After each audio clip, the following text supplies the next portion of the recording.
Last time on Trails in the Sky, first chapter, we wrapped up all of our side quests for the current area. We, off screen, I shuffled around some of the quests to give us some better abilities, and now we are heading towards the private school that Chloe goes to, and we're going to continue the main story. I don't think I've fought you before. Flying Moth. May call for backup. Only attacks females? Okay. And they're extremely weak to fire. But that one's not. Good to know. But as you'll see, we now have Blue Impact, Aqua Bleed on this one, and Shadow Spear and Soul Blow. Which basically mean that we don't have any fire on him. Instead we have fire on Estelle. So, we are going to use Stone Hammer on you. We're going to use Firebolt on you.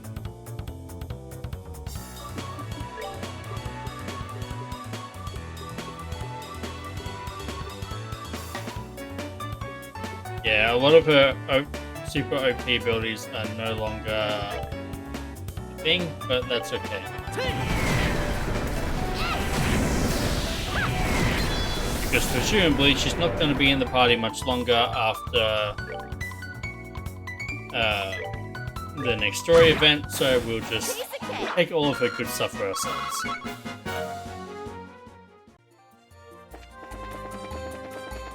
Because you know, that's how you do an RPG. Pretty sure I have fought you before, though. I know I fought all of you, so...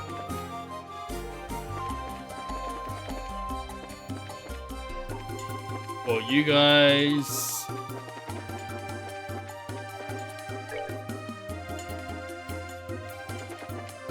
This feels like quite a long and somewhat dangerous little path for students to go through. But I guess most of the time they aren't meant to actually leave the campus, right?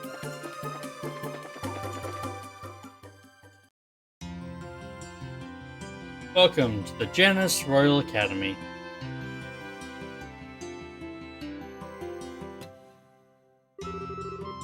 Wow, so this is the Royal Academy? I like it here. It seems so nice and relaxing. Perfect type of environment for studying, I'd say. Well, everyone's in class at the moment. It'll get pretty noisy if you just wait around a little while. We're having the campus festival soon. Ah, so I guess people are busy preparing for it. Correct. I want to introduce you to the head of the student council, but she's in class. So I'll take you to the dean's office first. Why there? To meet Dean Collins. He's in charge of the whole academy. His office is on the first floor of the main building, to the right. Got it! Well, let's go meet the dean then. Wow. We probably shouldn't be walking across the flower beds, but this is a very large area. And there's a road out the back that goes somewhere. Faculty Lounge, Dean's office. Right, that goes into the walkway. I'm back, Dean Collins. Ah, hello, Chloe. And who might you be? It's nice to meet you, Dean. We're from the Bracer Guild. But you're so young. Very impressive indeed. Are you by any chance here because of the fire at the orphanage? Yes, actually. I'll explain the situation. I see. That's terrible. I wish I could do something to help. Well, first there's a matter of cheering up the children. Perhaps I could start there. Yes, sir. In that case, I'll work on the play of Estelle and Joshua. I think that's a good idea. Estelle and Joshua, I wish you both the best. Do what you can. Yes, sir. To the best of our meager ability. I'm letting the head of the student council handle the matter of the play. Her name is Jill. She can tell you far more about it than I ever could. I'll see about setting up dorm rooms for you. Storms? Well, the campus festival is almost upon us. I'd imagine that you'll need to rehearse every day for long hours. If that's the case, you'll need a place to sleep, will you not? Oh, okay. That would be greatly appreciated. Ah, lessons seem to have concluded for the day. Why not go and introduce yourselves to the president then? Yes, sir. We should go to the student council room next. It's to the right of the main building on the second floor of the clubhouse. Okay, let's go. Except we're not going. Because, of course, we are going to go check out this back road and see where this goes. Goes to an old schoolhouse, apparently.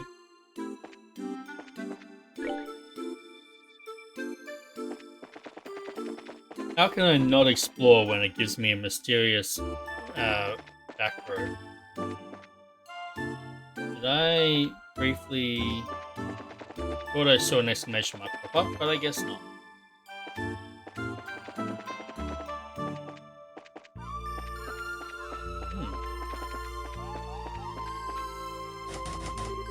And it's locked. I guess we'll get the key at some point and we'll be able to come in here. Okay, good to know.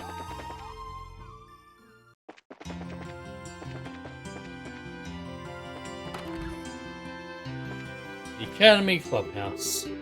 Everyone in the Woodwinds group is late. I wonder if I should just start getting ready on my own. Staying up for the campus festival is such a pain. Let people that want to be involved work on it.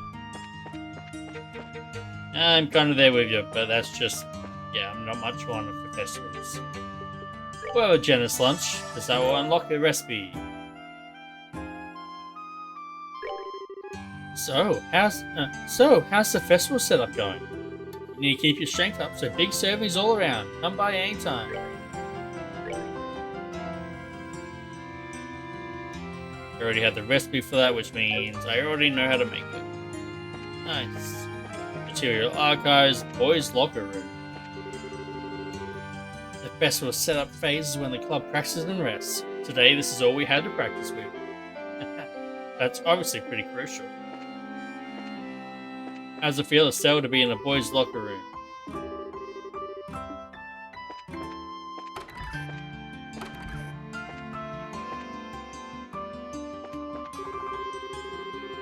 I'm so busy. There's a class display and I'm in the play later.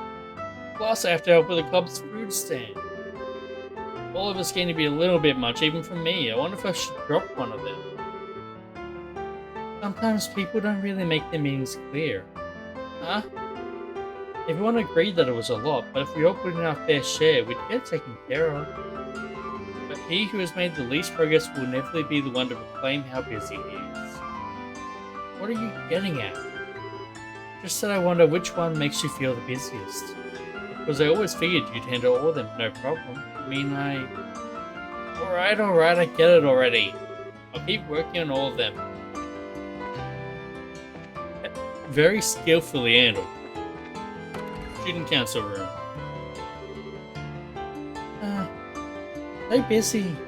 The budgets for all the concession stands have been checked over. No problems with sending out the invitations. Now all that's left is the play. We can't find anyone to fill the last two roles. The only option might be for us to fill them in ourselves. Oh no, there's no way you're acting in the play. The horrors I witnessed when we first tried those costumes on are going to haunt me for the rest of my life. Don't remind me. I never want to wear anything like that ever again. I'm back, Jill. Hello, Hans.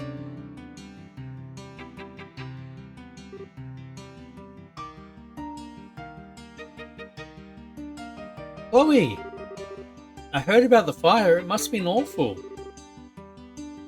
Were the matron and kids alright? Yes, they're fine for now. The orphanage was burnt to the ground though. I see. Well, try to keep your spirits up. Fretting won't do anyone any good. The best thing we can do is make the place something the kids can enjoy. Yes, Matron Teresa gave us the same advice, so we'll give it our best. With your help, I'm sure everything will turn out fine. you guys stressing about just a few minutes ago. Who are your friends? Nice to meet you. My name's Estelle. I'm Joshua. It's a pleasure to make your acquaintance. So you must be the ones Chloe spoke of before. I told you I'd bring them here. They'll be helping too. Oh, that's a relief. I'm glad to meet both of you. I'm Jill Ridenour. I'm the head of the student council. I'll be directing the play. And I'm the vice president, Hans. It's nice to meet you both. Likewise. Good to meet you too. You know... What? With braces here, maybe we can incorporate stunts. Are you any good with a sword, Estelle? Well... My father mainly trained me on the staff, but I'm not hopeless at least. Okay, then that settles it. We'll have a big sword fight with Chloe. Whoa, a sword fight? She means in the play, of course. There's a duel between the two knights at the climax of the play. It's a really powerful scene, perfect for the final act. We don't have any girls who can use a sword well enough to compete with Chloe, much less make it look good. She beat every guy in the fencing tournament and took the top spot. Oh, wow! She actually beat out Hans in the final match. Thanks for reminding me, Jill. It's not that I'm no good, it's just that Chloe is way better. I'm still only an amateur. I don't think it'd be any match for a professional like Estelle. And again with the modesty. But hey, if you need my help, I'm your girl. We can do it, Chloe. I'm sure we can. Thank you. You know, a duel between two female knights ought to be pretty unique. Female knights? They're going to be playing the two male knights. Huh? But that leaves us without a role for Joshua. Oh my, whatever shall we do? He deserves to play a crucial role in this. Yes, a crucial role. I think we may have just the part for him. What kind of play is this exactly? It's called Magical of the White Magnolia. The famous story set in a time where there were nobles and commoners. A princess is courted by a knight of royal blood and a commoner. In spite of their different social classes, the three have been friends since childhood. As you can imagine, this leads to complications between the nobles and the commoners. There's a great happy ending to the whole thing. Hey, that sounds like fun. So then, why are the girls playing the guy roles? It's just something to make the production more interesting this time. Having guys and girls switch roles, that is. Really? Wow, and the teachers are okay with this? And sexual discrimination. Be free of gender roles. But in that light, the teachers love the idea. First thing I just thought people would get a kick out of it. Jill, you're incorrigible. Yep, though she says she prefers her evil genius. I'm totally up for this. Hey, hold on a second. And what you're telling me then, the crucial role you need me to play is... Yep, you're really doing us a massive favor here. Thank you for introducing us to such nice people, Chloe. I'm sorry, Joshua. And Joshua's playing the princess. So these are our costumes? I figured that if we were playing knights, we all armored up. Well, armor and a helmet won't work so well if you want people to see you act. That's why I decided to arrange things so you dress more like the Royal Guardsman. Oh, I get it. It's perfect for Chloe. She's petite. Thank you so much. I think it suits you also. Really? Hey, why are we dressed in different colours? Because I'm playing the Azure Knight, Oscar. You're playing the Ruby Knight, Julius. It makes the play more colourful. Ah, okay then. So what about Joshua? The object of your affection is the fair Princess Cecilia. Come on, Princess, this way. Wait, I'm not in the moment yet.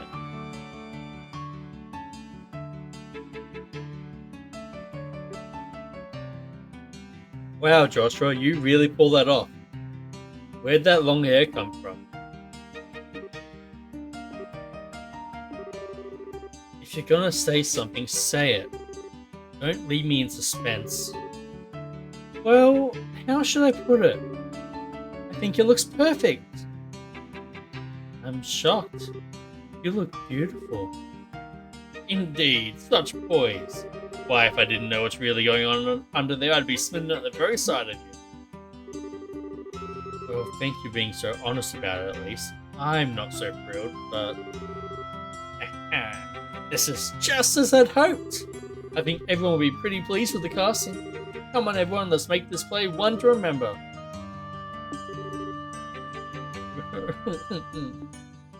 Poor Joshua. Afterward, Estelle and Joshua slept in their respective dormitories. Okay, Estelle, please use this bed. Thank you. But that means you and Jill are in the same room? You two must be close. We have been ever since we first started here. And as roommates, we're pretty much inseparable. By the way, I have a proposition for you. What? Want to be an honorary best friend of mine? After all, we're going to be working together. You don't mind, do you? Of course not. Not superseding me, I hope. We're a best friend trio, right? Yeah, of course we are. My new best friends, Jill and Chloe. Wonderful. Looks like it's just us girls in here. This will be fun. No need to worry about boys' prying eyes while we're here. You make it sound so dirty. You're so innocent. Like a little lamb. Oh, that's just mean. Just for that, I'm not baking you any sweets. Oh, well, pardon me. I apologize for offending you, Mamselle Chloe. Nope, try again. What's wrong, Estelle? What's with all the staring? What's with all the staring? It's no big deal. I'm just got a little green monster on my shoulder. What do you mean? I have some friends back in Roland, but the most we ever did was have sleepovers. I think it must be nice to have someone close living under the same roof with you. What do you think, Chloe? I'm not sure. I don't really understand what would make you jealous, Estelle. Huh? I concur. I almost want to ask where you get off saying something like that. Why would you say that? Oh, come on. You've got a traveling companion, don't you? A pretty nice looking one to boot. Who you've also, I don't know, lived under the same roof with. Are you talking about Joshua? That's kind of a silly question. You've got a hot guy with you all the time and you're jealous of us living in an all-girl household? I'm playing a tiny violin for you, like minuscule in size. Shows what you know. Joshua's more like a big brother to me. Us living together is more like a family thing. Oh ho, a family thing, she says. I wonder if Joshua feels the same way. Huh? I bet that's not what a guy this stage would think. It's gotta be tough for him to always be around a pretty girl like you. Enough, Jill. I'm so sorry, Estelle. Jill has a bad habit of picking on people. You're gonna start talking about bad habits. Is there something you'd like to say? Nope, I'm good. Come on, don't mess with me like that. And really, Joshua? I mean, come on, no way. Someone's in denial. Jill. Oops, I just remembered I have to give my daily report to the teacher before bed. So, good night, ladies. Sleep well. I swear. Oh, right, Estelle. If you'd like, I can lend you some of my pajamas. Estelle? What? Oh, right, pajamas. Sure, that sounds great. With that, Estelle and Joshua's unlikely life at the Royal Academy had begun. I'm liking this because it's rare to have a female character with the trope of the glinting glasses that denotes an not evil character, manipulative character, a planning, conniving character. And it's just really fun to see that on a female character.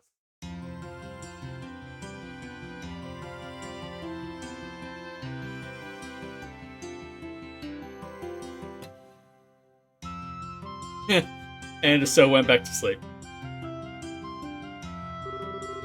In the morning, they would wake up and go to school just like the other students.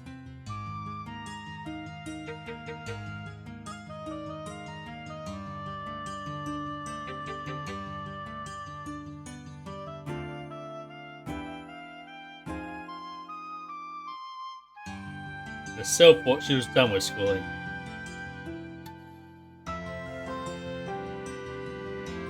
And Joshua gets it right. All throughout the morning, they attended lessons with the other students.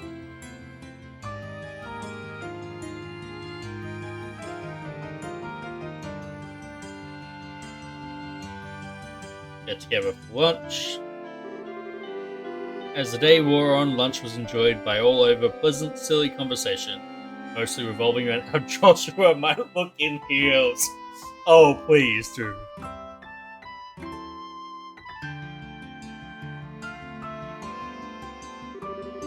School was followed by rigorous rehearsals that lasted late into the night.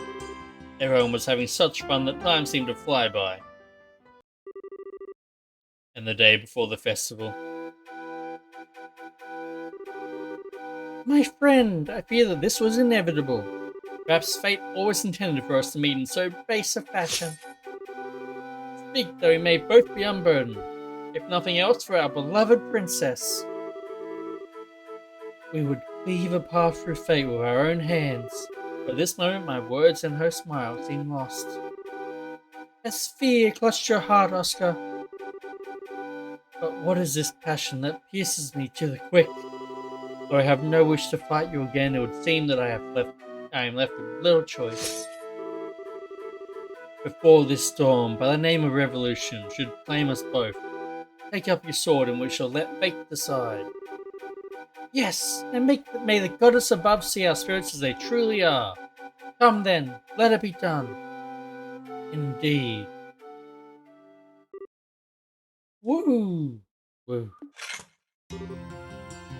Woohoo! I finally got through the scene with no mistakes. And a convincing performance it was. I've got nothing on you though. I don't think you've flubbed a single line. Well, I've been familiar with the script for a long time. I think I learned it about the same rate you're going. I really appreciate you taking the trouble to rehearse. It's no big deal, you've kind of been my guide through it all. I think you would make a great bracer, personally. You flatter me.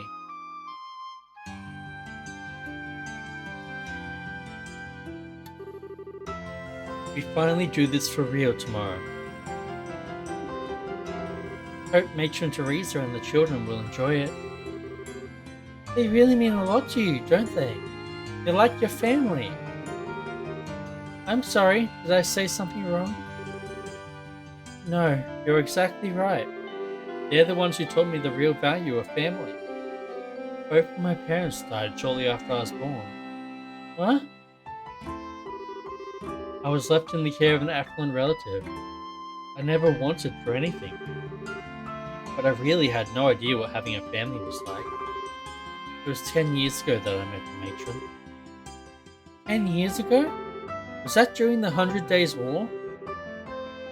Yes, that was when I came to Ruan. Everyone I knew had scattered trying to escape the Imperial forces. Matron Teresa and her husband Joseph took me in and cared for me. Wow. After the war ended, we waited several months for word to come of my relatives. She and Joseph were so kind to me. That was when I first understood what it must be like to have a mother and father, and how it must be to have a family to be with. Chloe, I'm sorry. I've been rambling. You must be bored to tears. No, not at all. Let's really show everyone tomorrow how it's done. Right. I was worried before, but I'm really excited now. Jill and Han sure have worked hard on this, haven't they? Yes, indeed. But I think Joshua has really been the biggest help. I never expected him to be such a good actor. Yeah, he acted all uninterested, but he sure plays the role of spoiled princess well. He definitely nailed the mannerisms. I've seen professionals turn in worse performances. Does he have any experience in theatre? I don't really know much about his life before I met him. Whatever went on back then, he's never wanted to talk about it. Oh, I'm sorry, I don't mean to pry. Don't sweat it. He's always been the type to be good at whatever he does. He's always so calm and collected. Sometimes he gets flustered though, and that's when he's really cute. What? Perhaps our roles should be reversed. Huh? Julius and Oscar. Somehow I think you would have preferred to play Oscar. How come? Well, maybe. I mean, Julius is the son of a noble. I sure don't know anything about that. That's not what I mean. It's more about, you know, the ending. Oh, you mean how Oscar gets... Right. Well, it's just Joshua. And hey, do you mean you wouldn't like kissing Joshua? Don't be ridiculous. Still, it does seem rather risque. Come on, you're starting to sound like Jill. And besides, Joshua just sees me like a little sister. Does he?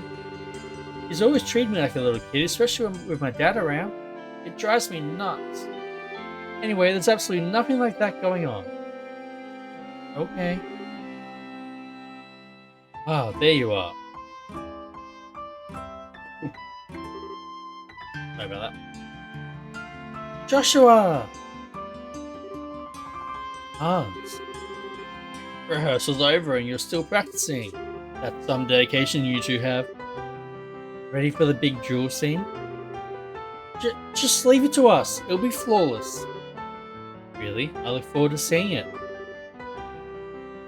Anyway, what are you two doing here? Were you looking for us? Yeah, today's the last day that you two will be staying with us in the dorms, right? I was thinking we could have a big dinner to pump ourselves up. Maybe. Yeah, let's do it. I think it sounds like a great idea. By the way, wasn't Jill with you? She was caught away by the Dean some time ago. I'll go check on her. I'll come with you. You guys can go on ahead to the cafeteria. Okay. Let's go to the cafeteria. As you wish, boss. As you wish, boss. Don't call me that.